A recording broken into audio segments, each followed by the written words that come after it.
Okey, baik. Terima kasih Anim. Itu dia. Kalau berbalik kepada pemanggil tadi, cikgu tadi mengatakan bahawa sistem pembelajaran dalam talian ini ataupun atas talian PDP ini semakin lama semakin rumit. Sebab apa? Sebab ada di kalangan pelajar ini yang mungkin tidak bersungguh-sungguh bermain dan sebagainya. Lepas tu faktor gadget pun memainkan peranan juga, dan pelajar ini katanya lebih gemar secara bersemuka bersama dengan guru yang berada di bilik darjah mereka. Baik, untuk kita bincangkan berkenaan dengan cabaran tenaga pengajar ini, adakah benar ianya merupakan satu cabaran besar bagi tenaga pengajar? Kita bersama dengan Profesor Dr. Zafir Han Muhammad Makbul, Profesor Pengurusan Organisasi dan Pengurusan Sumber Manusia, Fakulti Ekonomi dan Pengurusan Universiti Kebangsaan Malaysia. Assalamualaikum, Prof. Malaysia hari ini, khususnya Fazli dan juga penonton Malaysia hari ini. Ya, baik. Terima kasih Prof kerana bersama kami di MHI. Baik Prof, seperti mana yang kita bawakan topik kita pada hari ini, begitu banyak sekali cabaran-cabaran yang dikendalikan bagi pihak tenaga pengajar sendiri. Prof, sebagai mewakili golongan ini, bagaimana Prof melihat cabaran-cabaran bagi tenaga pengajar untuk waktu terdekat ini dalam PDP ini, Prof? Fazli, terima kasih Fazli, soalan yang menarik Fazli utarakan, dan saya mengikuti Selamat Pagi Malaysia daripada pagi tadi. Berbagai isu yang diutarakan berkaitan dengan pengajaran dan pembelajaran dari rumah sebenarnya. So, saya melihatkan dari perspektif yang berbeza. Saya melihat dari perspektif kesejahteraan dan juga kesihatan. Kesihatan dan bagaimana kita nak menjamin kelangsungan pelaksanaan pengajaran dan pengajaran dan pembelajaran secara dalam talian ini.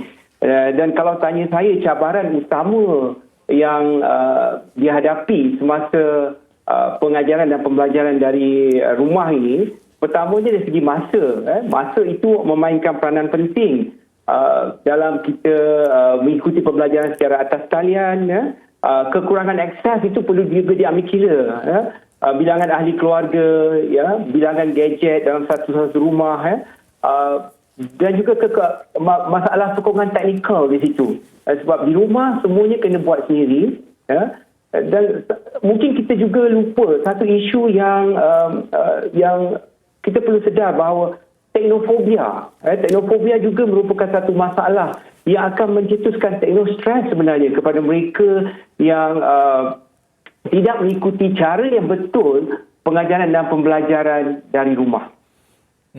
Dan kita tahu bahawa andai kata kalau mereka ini pembelajaran dan juga pengajaran dari rumah PDPR ni sebenarnya kalau mereka jalankan di rumah, kebanyakan daripada pelajar-pelajar ini lebih dekat dengan gadget, alat-alat bantuan komunikasi mereka di antara mereka dan juga tenaga pengajar. Kita takut bahawa akan berlaku masalah kesihatan terhadap mereka ini. Mungkin Prof boleh kongsikan impak untuk kesihatan dalam jangka masa yang panjang andai kata mereka ini tidak ada pengetahuan dalam PDPR yang cekap dan juga berkesan ini, Prof. Itu. Terima kasih Fazli. Saya rasa Malaysia hari ini menghubungi saya adalah untuk memberi kesedaran kepada masyarakat di luar sana.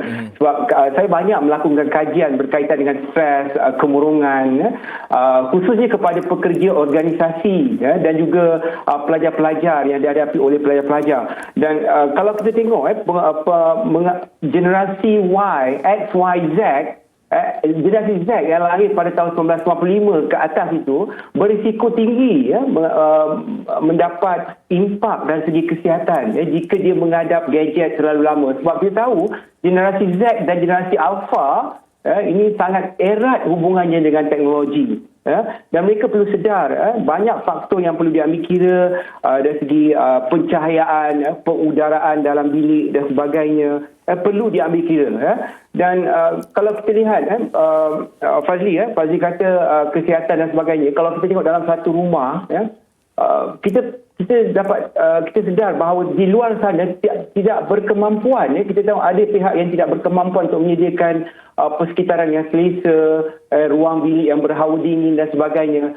Itu sebab saya tekankan kepada tempoh masa kita mengikuti pengajaran dan pembelajaran atas talian itu. Dan saya pasti Kementerian Pendidikan Malaysia telah mengeluarkan garis panduan khususnya untuk mereka yang prasekolah, maksimum 1 jam, untuk pendidikan rendah maksimum 2 jam, pendidikan menengah rendah hingga 3 jam, manakala menengah tinggi 3 jam dan ke atas. Dan mereka mengikut tempoh masa ini, saya rasa tenaga pendidik perlulah sedar tentang tempoh masa khususnya generasi Z ini berhadapan dengan komputer. Ya. Dan kita tengok Fazli, ya, kalau dalam keadaan biasa pun, kadang-kadang dalam keadaan normal kita susah nak kadang-kadang kerja sekolah itu tidak tiada, hampir tiada.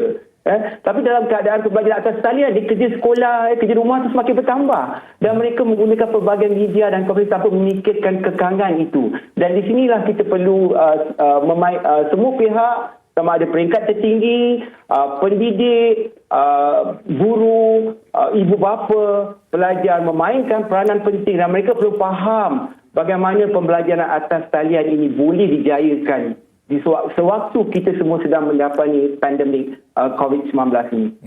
Okey, baik Prof, diharapkan segala penerangan yang Prof berikan tadi itu sedikit sebanyak dapat memberikan satu nafas baru, satu nafas kelegaan buat pendidik, ya. Dan juga saya percaya ramai golongan pendidik ini mempunyai mekanisme yang tersendiri untuk menarik perhatian pelajar mereka untuk turut serta dalam pembelajaran yang mereka jalankan ini. Baik Prof, terima kasih di atas kesudian melapangkan masa bersama dengan kami di MHI. Terima kasih Prof. Terima kasih Fazli. Ya, sama-sama. Terima kasih kepada penonton Malaysia hari ini. Ya, itu dia Profesor Dr. Zafirhan Muhammad Makbul, Profesor Pengurusan Organisasi dan Pengurusan Sumber Manusia, Fakulti Ekonomi dan Pengurusan UKM.